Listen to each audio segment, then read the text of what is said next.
Welcome back, everyone. Now make game day simple yet tasty with a savory appetizer. Let's send it over to Jennifer Burns with the Utah Beef Council in the sponsored segment for today's recipe. Yeah, thank you so much. Jennifer Burns in studio today. And do we have a delicious idea for you? We are making an appetizer.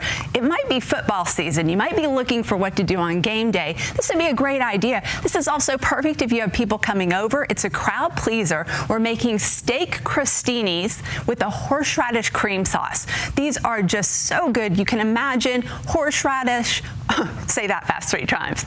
Horseradish with, of course, we've got a sirloin steak that I've cooked up and cut into thin strips here. We started out with a baguette. You want to take the baguette and maybe about a quarter inch is what you want to cut the little slices to. This is what it looks like right here. And then we're going to talk about the horseradish cream because that's what really makes it. Okay, there's my little baguette slice. Here's the horseradish cream that's got sour cream. We've got a little bit of Dijon mustard in there. Of course, some horseradish. And then this is what really puts it over the top. We've got some capers. I chopped those up. I've got it into my little cream mixture here. You're just going to take it and put it onto your baguette slices. You're going to take those and put them into the oven, or you can broil them very quickly. And I just pulled these golden brown ones right out of the oven.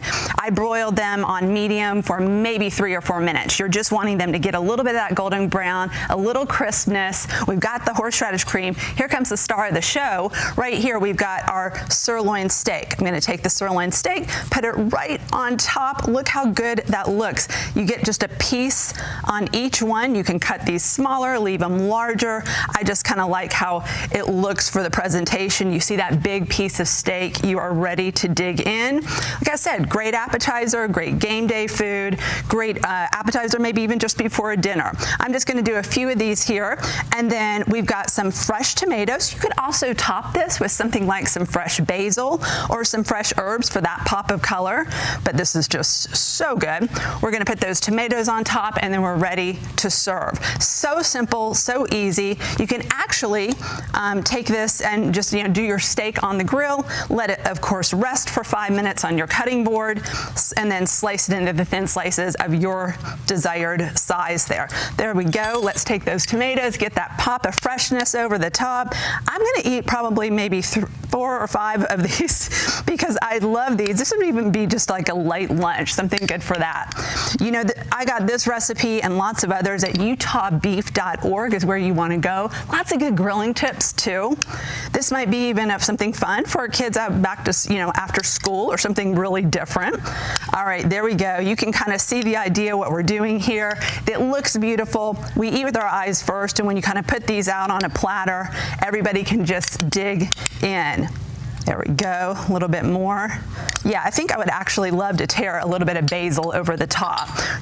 We'll slide a few onto the serving tray right over here, our little plate, and just show you how pretty it looks to put a few out there.